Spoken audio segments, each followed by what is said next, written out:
खुदा बाप और बेटे और उल कुदस के नाम से आमीन। मसीह में आप सब की सलामती हो।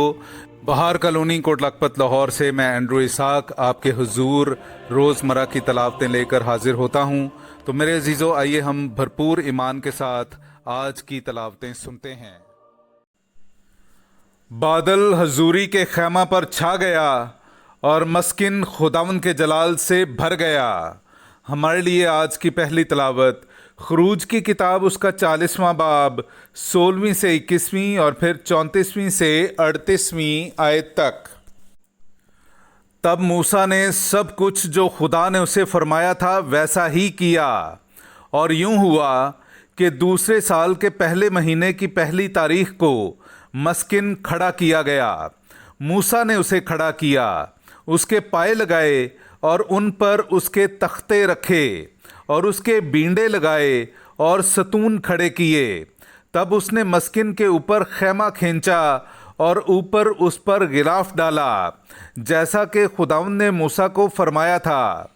तब उसने शहादत को लिया और संदूक के अंदर रखा और उस पर चौबें लगाईं और ऊपर संदूक पर रहमगाह रखी। तब संदूक को मस्किन के अंदर ले गया और पर्दा छोड़ दिया और संदूके शहादत को नज़र से छुपाया, जैसा कि खुदावंद ने उसे फरमाया था। तब बादल हजूरी के खैमा पर छा गया और मस्किन खुदावंद के जलाल से मामूर हुआ, और मूसा हुजूरी के खैमा में दाखिल ना हो सका, क्योंकि बादल उस पर ठहरा हुआ था और खुदावंद के जलाल से मस्किन मामूर था। और ऐसा हुआ कि जब बादल मस्किन पर से उठ जाता तो बनी इसराइल अपनी सब मंजिलों में रवाना हो पड़ते, और अगर वो ना उठता तो वो रवाना ना होते जब तक कि वो उठ ना जाता, क्योंकि दिन के वक्त खुदावंद का बादल मस्किन पर रहता और रात के वक्त बादल में आग होती। तमाम बनी इसराइल की नज़र में उनकी सब मंजिलों में यूं ही था। पाक कलाम का पढ़ा और सुना जाना हम सब के लिए बाइस बरकत हो। खुदा का शुक्र हो। ए रब्बुल अफवाज, तेरे मस्किन क्या ही दिलकश हैं।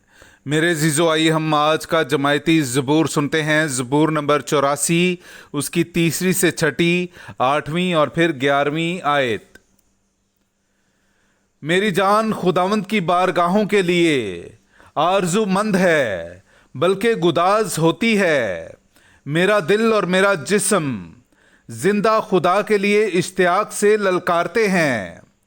चिड़िया को भी ठिकाना मिलता है और अबाबील को घोंसला, जहां अपने बच्चों को रखे, यानी तेरे मज़बहों के पास। ए रब्बुल अफवाज, ए मेरे बादशाह और मेरे खुदा।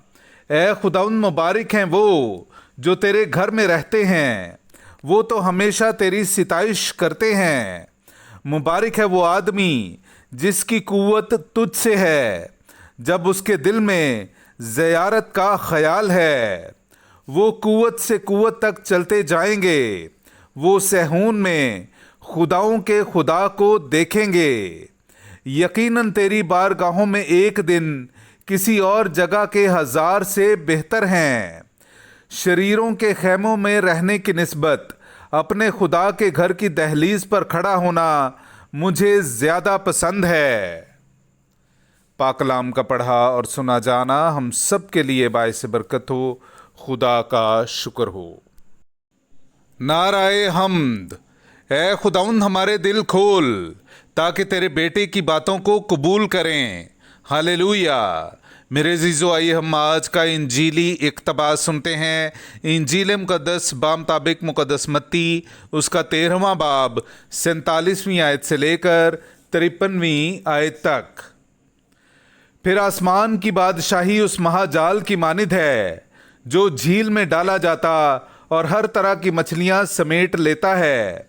जब वो भर गया तो उसे खींच लाते हैं और किनारे पर बैठकर अच्छी अच्छी बर्तनों में जमा कर लेते, और जो काम की ना हो फेंक देते हैं। दुनिया के आखिर में ऐसा ही होगा। फरिश्ते निकलेंगे और रास्तबाजों के दरमियान से बदकारों को जुदा करेंगे اور انہیں آگ کی بھٹی میں ڈال دیں گے، وہاں رونا اور دانتوں کا بجنا ہوگا۔ کیا تم یہ سب کچھ سمجھ گئے ہو؟ انہوں نے اس سے کہا، ہاں۔ تب اس نے ان سے کہا، اس لیے ہر ایک فقیہ جو آسمان کی بادشاہی کی تعلیم پا چکا گھر کے اس مالک کی مانند ہے جو اپنے خزانے سے نئی اور پرانی چیزیں نکالتا ہے۔ اور ایسا ہوا کہ جب یسوع یہ تمثیلیں ختم کر چکا تو وہاں سے روانہ ہوا۔ پاک کلام کا پڑھا اور سنا جانا ہم سب کے لیے باعث برکت ہو۔ خدا کا شکر ہو۔